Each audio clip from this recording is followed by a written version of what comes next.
Hi అండి, అందరికీ నమస్కారం. Today special any time chutney అండి. ఇది స్టోరేజ్ కూడా చేసుకోవచ్చు.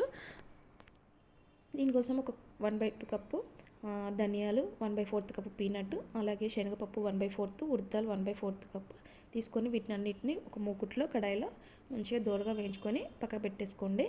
దీంట్లోకి నేను ఎండుమిర్చి కూడా తీసుకుంటున్నానండి. ఇది కారం అనేది మీ మిర్చిని బట్టి తీసుకోండి. నేను 10 నుంచి 15 చెప్తున్నాను.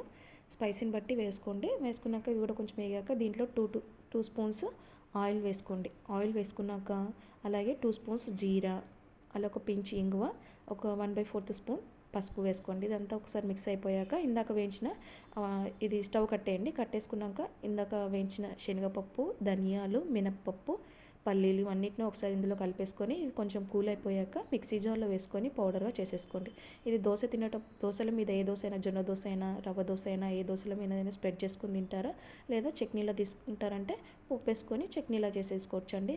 ఇన్స్టెంట్గా ఉంటుంది. స్టోరేజ్ కూడా చేసుకోవచ్చు. చాలా రోజులు నిల్వ ఉంటుందని. Thanks for watching. Like, share, subscribe to my channel.